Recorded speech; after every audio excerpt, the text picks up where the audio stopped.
saya berbincang ya dengan salah satu pengurus APSI. Apa tuh APSI, Pak? Asosiasi Penghulu seluruh Indonesia. Ternyata ada asosiasinya. Salah satu pengurus itu bicara kepada saya begini. Tahukah antum gitu ya bahwa tingkat perceraian di Indonesia itu sudah di level yang kritis, bahwa bahkan kami bisa mengeluarkan data di antara 10 pasang ya kaum muslimin yang menikah itu 4-nya bercerai. 4-nya bercerai. Kemudian 6-nya ini, 6 pasang ini, 3-nya menjalani kehidupan rumah tangga dengan bahagia ya. Tidak ada masalah, tidak ada problem. Nah, ini yang 3 lagi jalanin rumah tangganya dengan keterpaksaan.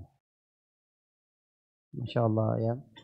Sehingga saya ya sebagai bagian dari umat Islam yang peduli ya dengan rumah tangga kaum muslimin, karena pilar untuk membangun bangsa itu dimulai dari rumah. Kita sepakat, Pak ya. Pilar untuk membangun negeri kita ya yang sejahtera ya, yang makmur dan beriman bertakwa dimulai dari keluarga. Kita nggak bisa demo mau Indonesia sejahtera, mau Indonesia benar, tapi di rumah tangga kita berantakan. Allah selalu mengingatkan kepada kita, ya ayyuhalladzina amanu qu anfusakum wa ahlikum nar wa quduhan nasu wal hijar 'alaiha malaikatun ghiladun shidadun la ya'sunallaha ma amarahum wa yaf'aluna ma yu'marun. Yaf'aluna ma yu'marun ya, jaga dirimu, keluargamu. Ya, saya cuma nyuruh bapak, Pak sholat. Adapun bapak nggak sholat, nah itu perkara bapak dengan Allah. Saya cuma menyampaikan. Namun perintah Allah kepada saya, ya agar anak saya sholat. Umur 7 tahun kau perintahkan sholat. 10 tahun dia nggak sholat, pukul. Wa farriquhum bainal madaji'. Pisahin anakmu kalau udah dewasa pisah. Artinya subhanallah bagaimana Islam itu punya konsen terhadap rumah ya, terhadap anak kita, istri kita. Bapak saudara yang dimuliakan Allah Azza wa Jalla, tidak ada rumah tangga yang tidak ada masalahnya. Saya yakin ya, saya, bapak, saudara, semua rumah tangga kita pasti punya problematika. Ini kalau lihat dari mata-matanya ini kayaknya penuh problematika. Rumah tangga Nabi Muhammad, nanti kita cerita bagaimana problematika rumah tangga Nabi Muhammad. Ada hal yang saya yakin mungkin kisah ini jarang didengar, tapi akan bikin kita kaget. Ada seorang sahabat Nabi, ya, ini dijamin masuk surga, dijamin ya Allah ampuni dosanya. Ya, beliau adalah ahli Madinah, orang Ansar. Namanya Sofwan bin Mu'attal. Pernah dengar gak Pak? Sofwan bin Mu'attal. Bapak pernah ingat kisah hadisatul ifk? Kisah difitnahnya Aisyah. Nah, Aisyah ini pernah difitnah Pak. Difitnah berzina, bayangin Pak. Itu berbulan-bulan Nabi diamin Aisyah. Ya. Sampai turun ayat ya Quran surat At-Taubah yang membebaskan Aisyah radhiyallahu taala anha, Sayyidatuna Aisyah, dari tuduhan keji dan fitnah ini.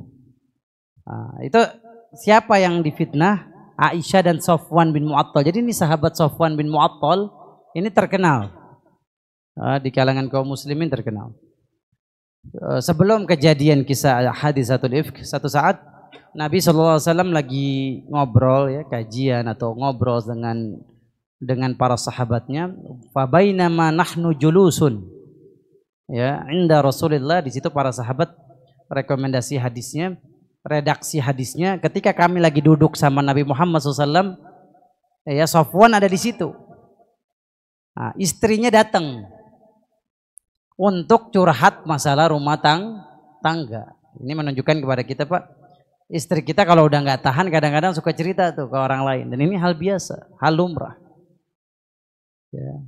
Dia curhat ke ustadz kita, curhat ke yang dekat sama kita, sahabat. Ya, mungkin bukan bahasanya curhat, cerita supaya dapat solusi, dapat jalan keluar. Istri dari Sofwan bin Mu'attal ini datang ke Rasulullah SAW. Ingat, curhatnya bukan salah tempat, ke Rasulullah. Nggak bisa curhatnya di WA status, bukan curhatnya di podcast, ya, bukan curhatnya di khalayak umum. Naudzubillah min dzalik. Itu bukan menyelesaikan masalah, itu menyelesaikan masalah dengan masalah. Harus curhatnya ke orang yang tepat, ulama, kiai, yang punya ilmu din, ilmu agama yang luas.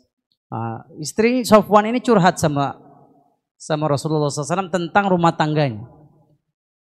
Karena momentum ketemu Nabi Muhammad di sini, para sahabat di sini di antara para ulama mengatakan, kenapa kok curhatnya di depan umum? Karena dia nggak dapat kesempatan berdua dengan Rasulullah, istrinya. Rasulullah itu manusia paling sibuk perang, sibuk ngatur negara, masyarakat. Sehingga momentum para sahabiat curhat biasanya ketika Rasulullah lagi ngumpul habis sholat, Rasul duduk. Ya, ketika itu dia curhat ngomong begini, Pak. Ya, ini Bapak tolong dengerin dengan seksama. Kata beliau, radhiyallahu ta'ala anha, ya Rasulullah SAW, hadza zawji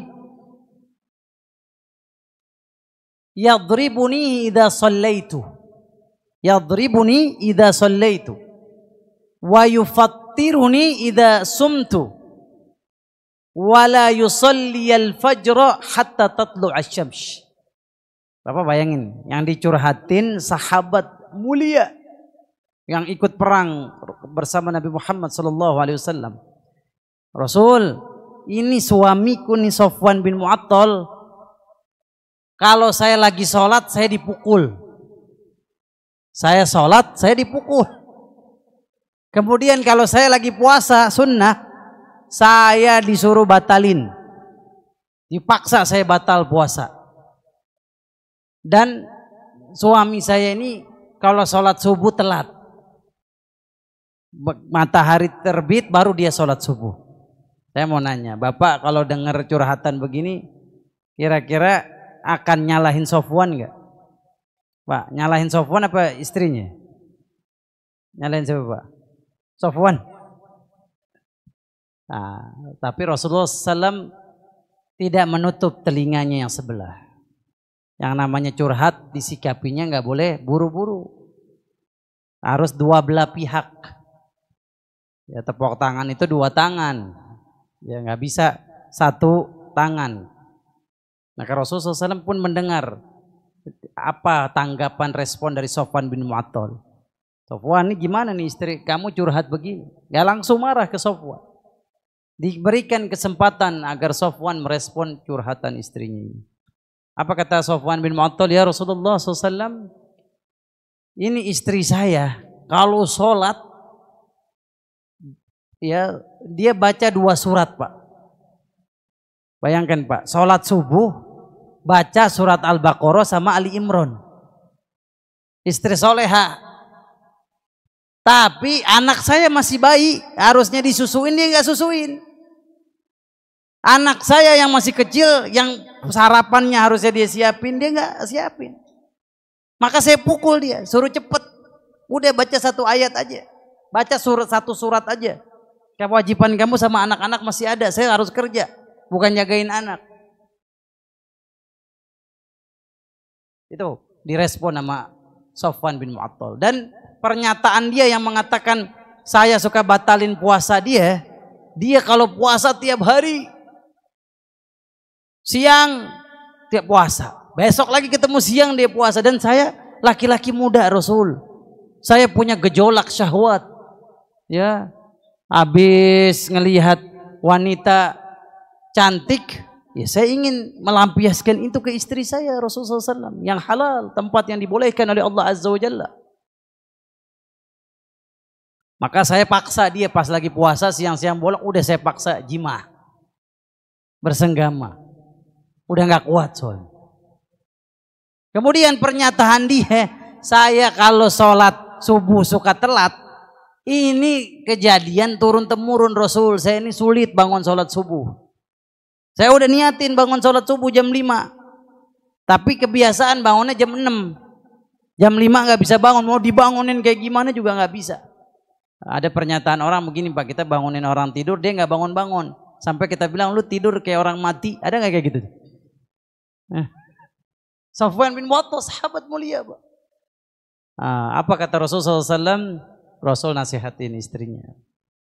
Yang pertama, kamu kalau sholat baca satu surat aja. La kafat annas, manusia itu cukup sholat baca satu surat yang pendek.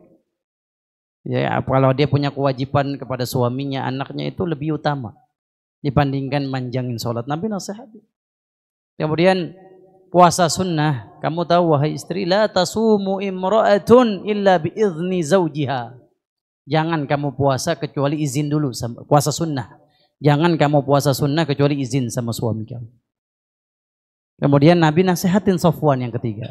Wahai Safwan, idza staiqadta fasalli. Kalau kamu bangun dari tidur kamu buruan sholat. Jangan ditunda lagi, buruan. Bangun jam 7 subuh. Kadang-kadang kita mungkin begadang, pekerjaan. Jam 7 bangun. Nggak disengaja. Tapi jangan sering. Jangan jadiin kebiasaan.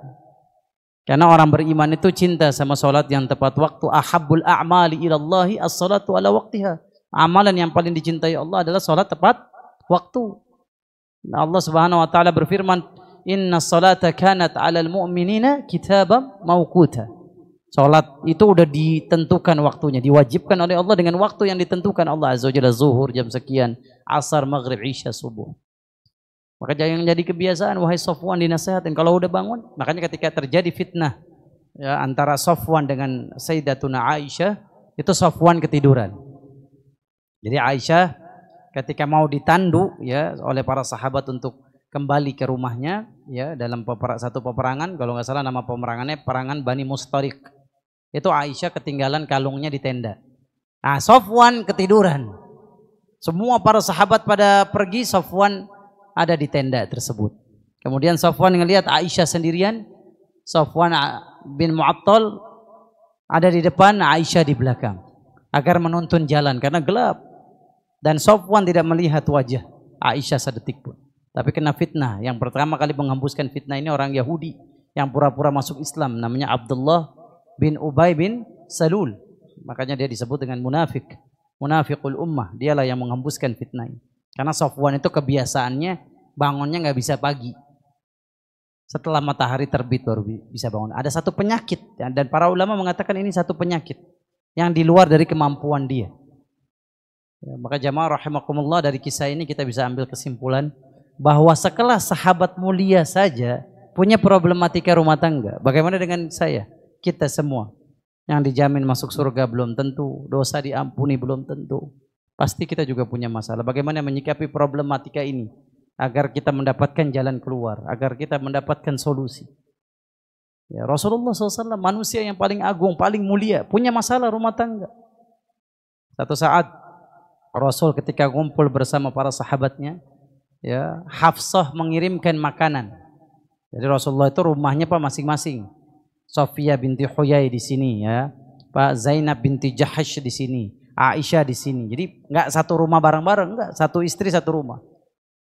Ya, Hafsah mengirimkan makanan karena tahu Rasulullah punya tamu, Hafsah ngirimin makanan. Ketika tiba makanan itu di depan pintu rumah Rasulullah SAW, yang bukain pintu Aisyah. Kebetulan yang nganterin khadimah, pembantunya Hafsah. Hafsah ini adalah anak dari Umar bin Khattab. Jadi Umar bin Khattab ini selain sahabat juga mertua Nabi Muhammad. Abu Bakar ini selain sahabat mertua juga. Dibuka pintu oleh Aisyah, dilihat makanan dari Hafsah, itu Aisyah terbakar api cemburu. Terbakar api cemburu, dia membanting piring yang diberikan Hafsah bintu Umar bin Khattab radhiyallahu taala anhuma. Ketika dipecahin, para sahabat sampai kaget melihat langsung kejadian ini. Apakah Nabi marah ke istrinya? Apakah Nabi pukul istrinya? Demi Allah, kata Anas bin Malik, ma daraba Rasulullah azwajahu qad. Nabi enggak pernah mukul istrinya satu kali pun. Anas bin Malik jadi pembantu dari kecil, 10 tahun di rumah Rasulullah, enggak pernah lihat Nabi sekalipun mukul istrinya. Apakah Nabi melakukan itu? Tidak, demi Allah. Apa yang dilakukan Nabi? Nabi bercanda kepada para sahabat. Laqad gharat ummukum. Ibu kalian sedang terbakar cemburu. Ini cemburu. Fitrahnya wanita itu cemburu. Bapak WA-an sama perempuan, namanya perempuan. Namanya siapa, Pak? Ternyata tukang galon air. Istri kita udah kebakaran jenggot, udah marah. Itulah wanita. Subhanallahil azim, Pak. Sahabat keluar, baru Rasulullah nasihatin 4 mata. Perempuan itu nggak bisa diceramahin di depan umum. Nggak bisa dia dihujat di depan umum, dimaki-maki di depan umum, akan hancur hatinya. Nabi SAW orang yang tahu perasaan istrinya. Beliau nasihatin Aisyah 4 mata. Wahai Aisyah, tadi nggak pantas. Itu para sahabat saya orang-orang mulia. Saya cintai, saya sayangi. Kamu sudah menjatuhkan martabat dari Hafsah. Sekarang juga kamu bikin makanan yang paling enak, ganti piring Hafsah yang kau pecahkan. Nabi nasihati. Dikasihkan tarbiyah, diberikan tarbiyah pendidikan. Diberikanlah makanan ini kepada Hafsah bintu Umar al-Khattab sebagai balasan. Ya, Bapak Ibu Saudara yang dimuliakan Allah Azza wa Jalla, bicara tentang ya rumah tangga ini, Pak, memang nggak mudah ya, menyamakan persepsi antara dua orang yang dididik dari orang tua yang berbeda, latar belakang pendidikan, budaya, ekonomi. Istrinya orang Jawa, suaminya orang Batak. Orang Jawa kalau ngomong suaranya pelan, manis. Tapi kalau orang Batak ngomong udah kayak marah-marah. Ya, subhanallah. Dan ini perlu proses, perlu kematangan kita dalam menyikapi problematika rumah tangga. Dan banyak sekali kisah-kisah ya, bahwa Rasulullah pun punya masalah rumah tangga. Dan ini ditetapkan oleh para ulama. Ini menunjukkan kepada kita tidak ada satupun manusia yang dalam berumah tangga tidak punya masalah. Manusia yang paling mulia diberikan Allah Azza wa Jalla problematika rumah tangga. Nah, permasalahannya bagaimana kita menyikapi problematika ini sehingga menjadi solusi, bukan menyambah masalah yang lebih besar lagi. Apakah itu berujung ke perceraian? Demi Allah tidak. Tidak. Islam tidak pernah menginginkan ya hamba-hamba Allah Azza wa Jalla bercerai. Kenapa saya berani ngomong begitu? Buktinya dalam bab talak saja, ketika kita menceraikan istri kita wajib ada di rumah kita selama 3 bulan 10 hari. Salasata quru. Ya, di pendapat yang lain 4 bulan. Ya. Itu untuk apa? Agar ada nanti perubahan sikap. Di situ kita diemin, pisah ranjang sementara selama 3 bulan 10 hari. Ya, supaya kita berpikir, tidak langsung buru-buru mengambil kesimpulan, keputusan untuk pisah. Ya, itu Bapak Saudara yang dimuliakan Allah Azza wa Jalla, kita selalu berdoa kepada Allah Azza wa Jalla dalam Quran surat Al-Furqan ayat 74. Sangkin Allah menginginkan rumah tangga kaum muslimin ini bahagia, kita diajarin satu doa agar rumah tangga kita penuh dengan kebahagiaan. Apa itu doanya? Rabbana hablana min azwajina wa dhurriyyatina qurrata a'yun waj'alna lil muttaqina imama. Ya Allah, berikan saya, berikan istri saya, anak saya qurrata a'yun yang membahagiakan mata dan hati saya. Nah, apa maksudnya qurrata a'yun, Pak? Artinya kita melihat ketaatan yang dilakukan pasangan hidup kita. Bapak ketika pulang ke rumah lihat istri baca Quran, Pak. Waduh, bahagianya, Pak. Lebih dari kita dapat uang berapapun. Ketika lihat anak belum azan dia sudah ambil wudu. Nak, mau kemana nak? Mau ke masjid ya? Sebentar lagi azan. Demi Allah, itu qurrata a'yun. Qurrata a'yun itu tercipta ketika melihat ketaatan yang dilakukan pasangan kita dan anak-anak kita. Ini yang kita minta terus kepada Allah Azza wa Jalla. Wa ja'alna lil muttaqina imama, dan jadikan kami pemimpin orang bertakwa. Kalau yang dipimpin ahli maksiat, wah nggak bakal benar. Kita ngomong A, dia ngomong B. Kita ngomong ke kanan, dia ke kiri. Tapi kalau orang bertakwa satu frekuensi. Ya Allah, jadikan anak saya orang bertakwa, istri saya orang bertakwa. Jadi biar saya bahagia, satu frekuensi menuju surga. Satu nafas menuju ridha Allah Subhanahu wa taala. Ya, mudah-mudahan kajian singkat ini menyadarkan kita, sehebat apapun masalah kita, kembalikan masalah itu kepada Allah Azza wa Jalla, ya, kepada Rabb yang menciptakan kita. Karena tujuan daripada pernikahan itu 3. Sebagaimana Allah katakan dalam Quran surat Ar-Rum ayat 21. Ya. As-sakinah mawaddah warahmah. As-sakinah mawaddah warahmah itu seperti air yang kita pegang dan dia enggak goyang dan enggak tumpah. Itulah sakinah. Bagaimana rumah tangga ini, adapun ada konflik, tidak melebar kemana-mana. Kita bisa selesaikan 4 mata. Kemudian mawaddah warahmah ini banyak yang nggak dipahami orang. Apa itu mawaddah, Pak? Mencintai istri karena kekurangannya. Kita mencintai istri karena kekurangannya. Orang bisa mencintai orang karena cantik, karena kekayaannya, karena keturunannya. Kita bisa cinta, itu hal yang mudah. Tapi cintai istri kita karena kekurangannya. Contoh, sekarang menjadi gemuk. Oh iya, karena dia sudah melahirkan anak kita. Sehingga bentuk tubuhnya nggak sama ketika dia masih perawan. Oh sekarang dia sudah kena penyakit diabetes. Subhanallah, kita cintai kekurangan dia. Itu arti makna mawaddah. Rahmah, kita cintai dia karena kelebihannya. Apa itu kelebihan istri kita? Dia suguhkan makanan buat kita, dia masakin makanan kita, dia cucikan baju kita. Ya, dia urusin anak-anak kita sementara kita lagi bekerja. Sekolahnya dia urus, nanti ujian anak-anak kita. Itulah makna hakikat dari as-sakinah mawaddah warahmah. Yuk kita berdoa kepada Allah, mudah-mudahan rumah tangga kita selalu dibahagiakan dunia sampai akhirat. Bismillahirrahmanirrahim. Alhamdulillahirabbil alamin, hamdan yuwafi ni'amahu wa yukafi mazidah. Ya Rabbana lakal hamdu kama yanbaghi li jalalika wa 'azimi sultanik. Allahumma salli wa sallim wa barik wa an'im wa zid ala nabiyyina Muhammadin wa ala alihi wa sahbihi ajmain. Allahumma la tada' lana fi makanina hadza dhanban illa ghafartah wa la daynan illa qadaitah wa la hajatan min hawaijid dunya wal akhirah illa yassartah ya rabbal alamin. Rabbana harinal haqqa haqqan warzuqna ittiba'ah wa arinal batila batilan warzuqna ijtinabah. Rabbana hab lana min azwajina wa dhurriyyatina qurrata a'yun waj'alna lil muttaqina imama. Rabbana hab lana min azwajina wa dhurriyyatina qurrata a'yun waj'alna lil muttaqina imama. Rabbana hab lana min azwajina wa dhurriyyatina qurrata a'yun waj'alna lil muttaqina imama. Rabbana atina fid dunya hasanah wa fil akhirati hasanah wa qina adzabannar walhamdulillahi rabbil alamin. Minta maaf lahir batin. Assalamualaikum warahmatullahi wabarakatuh.